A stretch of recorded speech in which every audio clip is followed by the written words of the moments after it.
Southern Cup so far.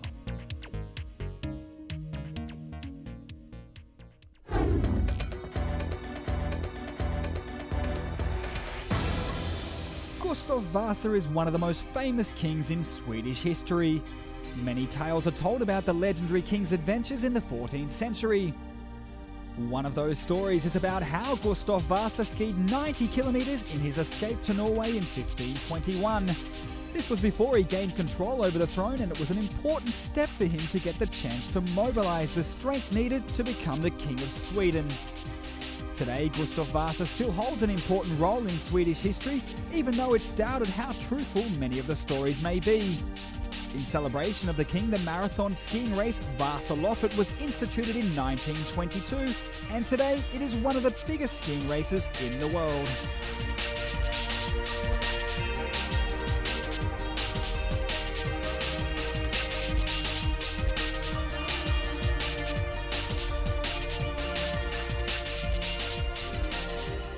A record 15,702 cross-country skiers gathered in the small Swedish town of Sälen to ski the 90 kilometres to Mora. And as you can imagine, most of them were here for the experience rather than the fight for the top spots.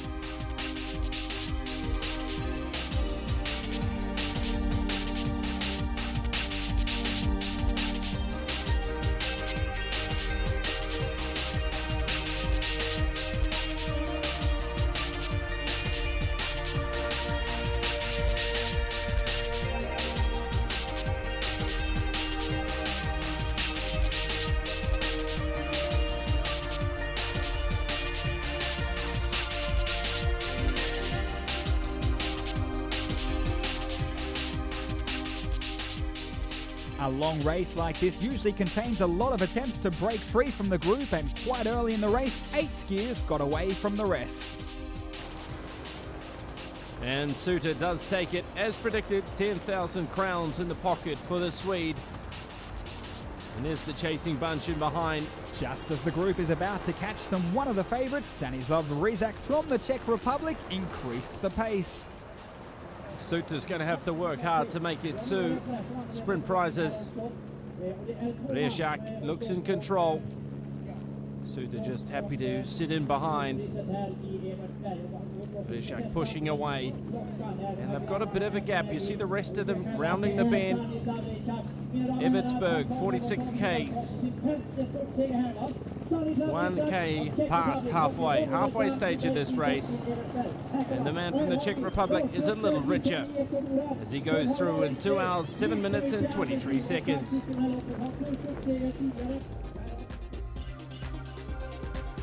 These days, women in the tracks aren't an unusual sight, but it hasn't always been like that. The first woman, Margaret Nordin, completed the race in 1923. But after that race, women were banned from participating.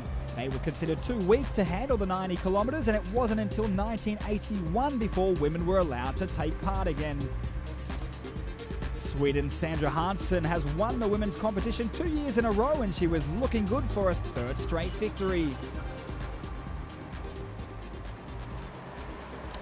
But as the race gets closer to the finishing line, home skier Susanne Nyström is starting to catch up. Nyström is really starting to eat her way through the field. It's the men's field I'm talking about, and she's eating away at Hansson's time as well. Let's get a clock on it here. The difference certainly is declining, that's for sure. 1:16 behind Hansson, the Norwegian, and the lady from Mora. She's heading towards Mora very quickly right now. Makes her way past the Blueberry drink stations and pushes even harder. After around 70 kilometres in the men's competition, 3-time Vasaloppet winner Daniel Tunnell has taken command. Using his powerful upper body, he tried to pull away from the others. And pretty soon, only 3 skiers could keep up with the strong Swede. Tunnell's countryman Jørgen Brink, Norway's Jørgen Auckland, and Rizak from the Czech Republic.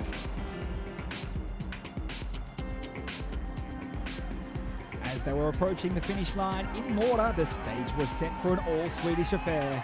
Tunnell versus the relatively inexperienced Brink. Tenau looks very strong. We know he's got a super finish. To the right is Auckland. In behind him, Reshak. In behind Tenau. Is he going to change his lanes? Is he going to jump over? That is Jürgen Brink. Sweden, Norway, and the Czech Republic. Still Tenau. Here's Brink making a move. Mora, 90 Ks. The finish line just ahead. Man for man, there it is. 30, 40 meters. Brink against Tenau. Brink looks as though he might be in front. He's pushing very, very hard, the Swede. He's going to beat Tenau. This is a big surprise as he takes the victory in just over 4 hours. For many years it has been the same names fighting for the podium positions, and now a new name is up there. But he isn't by any means a spring chicken. Brink is 35 years old and has 3 cross-country World Championship bronze medals around his neck. This season he started out trying to make the Swedish Olympic team in biathlon, but when that didn't happen, he switched focus towards Vasaloppet. A cold disturbed his preparation, so of course he was very satisfied with the win. Yeah, in Sweden it is the biggest, except for Olympics and World Championships, so it's really, really big. Just as Brink is celebrating in the finishing area, the women's race is about to come to a climax. Sandra Hansson has been caught by Susan Nyström, who is now looking much stronger than her opponent. There we have Nyström. And there we see last year's champion, Sandra Hansson, working very hard. She looks as though she's pretty knackered. The victory is going to go to Susan Nyström.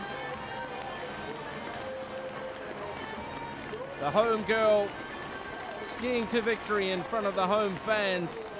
A wonderful effort. She came from behind. Remember, at Herkberg, she was about a minute behind, but she's done enough and won it in 4 hours 33.07. A fantastic victory for the home skier Nyström, who in the end could march to a clear victory ahead of a tied Sandra Hansson. To win this race for a girl from Mora is perhaps the biggest high you can achieve. I'm very happy, very, very happy and tired. It goes up and down all the way, but you have to think positive and just keep focused on the goal, and I think that's the way it is for everybody, so I wasn't concerned about it. A wonderful day of skiing in Sweden is over, and 14,934 out of the 15,702 starting skiers managed to make it all the way to the end. A strong performance from everybody in the field, and for many of them it was the challenge of a lifetime.